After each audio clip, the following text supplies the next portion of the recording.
জান্নাতে যাওয়ার জন্য খুবই গুরুত্বপূর্ণ 11টি ছোট আমল সম্পর্কে চলুন জেনে আসি। আমল 1। প্রত্যেক অজুর পর কালেমা শাহাদত পাঠ করুন।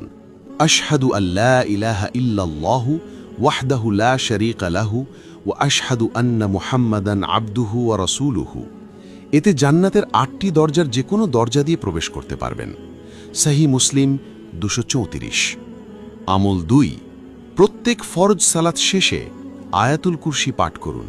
এতে মৃত্যুর সাথে সাথে জান্নাতে যেতে পারবেন। সহিহ নাসাই সিলসিলা সাহিহা 972। আমল 3।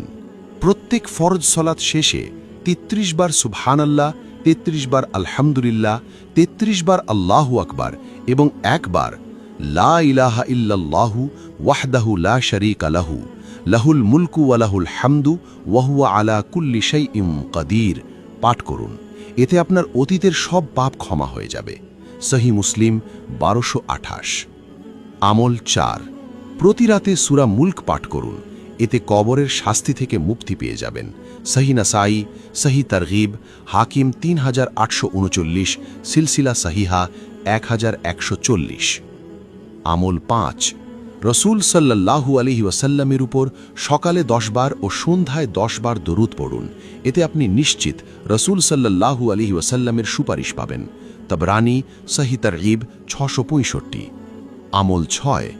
সকালে 100 বার ও বিকালে 100 বার সুবহানাল্লাহিল আযীম ওয়া বিহামদিহি পড়লে সৃষ্টিকুলের সমস্ত মানুষ থেকে বেশি মর্যাদা দেওয়া হবে। সহিহ আবু দাউদ 5091। রাসূল সাল্লাল্লাহু আলাইহি ওয়াসাল্লাম বলেন, যে ব্যক্তি সুবহানাল্লাহিল আযীম ওয়া বিহামদিহি পাঠ করে তার জন্য জান্নাতে একটি খেজুর গাছ রোপণ করা হয়। তিরমিজি 3464। আমল 7। সকালে 100 বার ও বিকালে 100 বার সুবহানাল্লাহি ওয়া বিহামদিহি পাঠ করলে কিয়ামতের দিন তার চেয়ে বেশি সওয়াব আর কারো হবে না। সহিহ মুসলিম 2692। আমল 8। বাড়িতে সালাম দিয়ে প্রবেশ করুন। এতে আল্লাহ তাআলা নিজ জিম্মাদারিতে আপনাকে জান্নাতে প্রবেশ করাবেন। ইবনে হিব্বান 499, সহিহ তারগিব 316। আমল 9। জামাতে ইমামের প্রথম তাকবীরের সাথে 40 দিন সালাত কাদাই করুন।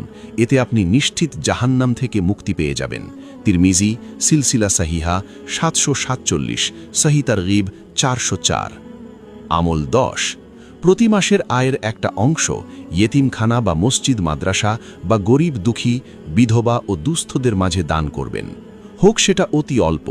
এতে আপনি আল্লাহ তাআলার কাছে জিহাদকারীর সমতুল্য হবেন। সহিহ বুখারী